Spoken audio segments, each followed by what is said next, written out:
Feel like you're working all the hours God gave you? Well, you're not alone. New Zealanders' working hours are up there with the highest in the world. For most of us, the 40-hour week isn't a reality, and it's all coming at a cost. We're sacrificing our mental health, relationships and families in a bid to try and keep one step ahead. Well, health and wellbeing expert Dr.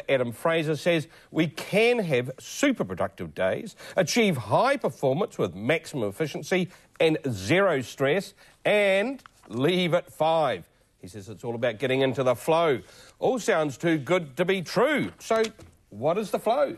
Well, flow is a high-performance state, and the first researcher that really looked at this was a guy called Mihaly Csikszentmihalyi. And what he looked at is how do athletes get into flow, but also it extends from athletes into people in the working force. And all it is about getting in this high-performance state where you're very focused, you're present, you're insanely productive, but it's also zero stress, and out of the end of it, you're energised rather than exhausted at the end of the day. OK, give us a working office environment. How would that work? Well, first of all, I suppose we have to look at why do we need flow. And as you said before in the intro, the reason we need this high-performance state is that there's more pressure on the average employee than any other time in history. We're doing more with less resources, and also the world's sped up. I mean, there's a book called The 1 Minute Bedtime Story, and they've taken the classic bedtime stories and condensed them to a 60-second soundbite, and it's selling off the shelves. So what's happening is this world's getting very fast, and we have to speed up to cope with it. But you say, though, we need to take breaks during the day. We need to rest our brain. Yeah, absolutely. Well, if I'm sitting in the office and I decide to rest my brain, everyone's going to think I'm skiving.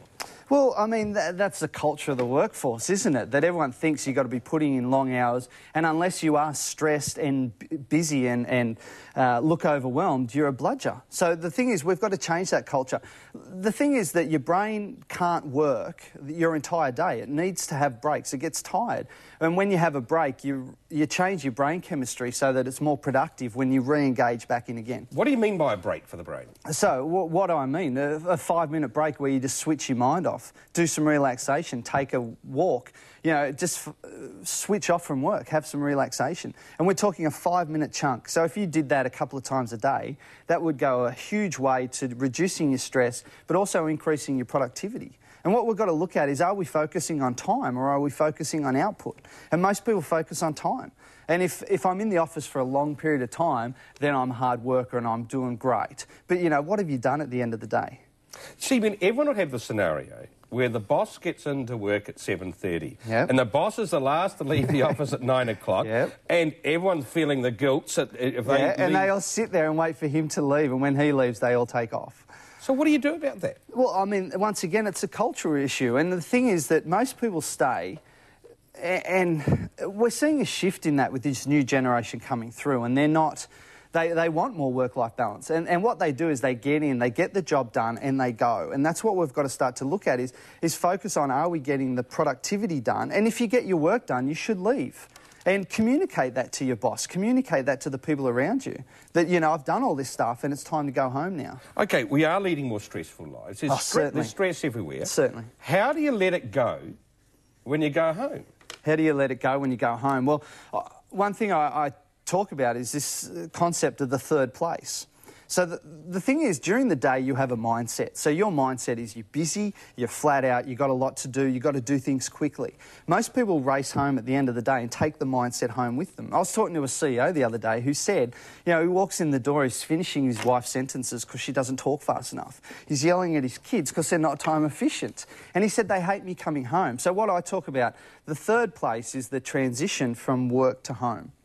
It's where you change your mindset from the busy day to the slower, sort of more nurturing, supportive environment of home.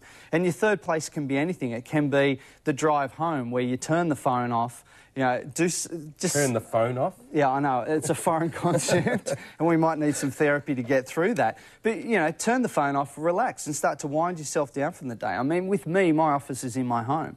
So I use the third place as the gym. So I finish work, I go to the gym, I train there for half an hour. I don't talk to anyone because this is my time to switch off. Then I come back home in a far more relaxed, engaged environment. You see, you look at some professions, I mean, lawyers, accountants, time costing. Yeah, because they bill by every 6 or 7 minutes. So the system is not designed for those people, is it? Because every time they take a break, that's hours are not racking up against a client. Yeah, exactly. But once again, we're back to, are we focusing on time or output? Like, are you getting the job done? And what science tells us that when we have a break and switch off... Now, I'm not talking you go for a 20-minute stroll. I'm talking you switch your mind off for 5 minutes, do some relaxation, take some time out, then re-engage and work harder.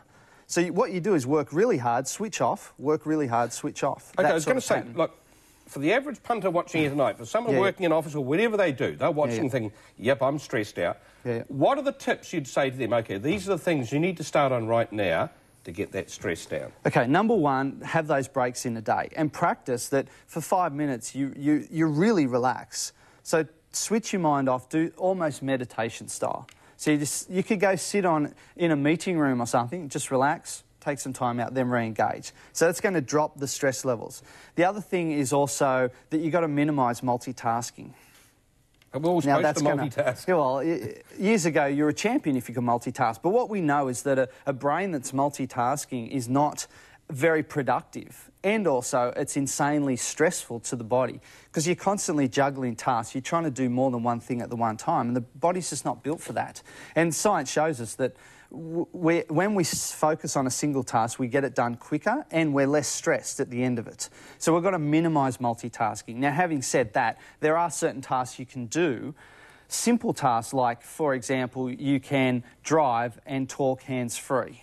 Okay, so cut out the multitasking, take breaks, try and separate work from when you get home. Use the third place as that time where you start to change your thoughts from the day to home, so you're more present when you get home. And also on the multitasking piece, we don't multitask important stuff. So when you're doing something important where you should focus and you've got to get an outcome, that's when the phone should go off, the email alert should go off, and you focus on that. So a lot of it really...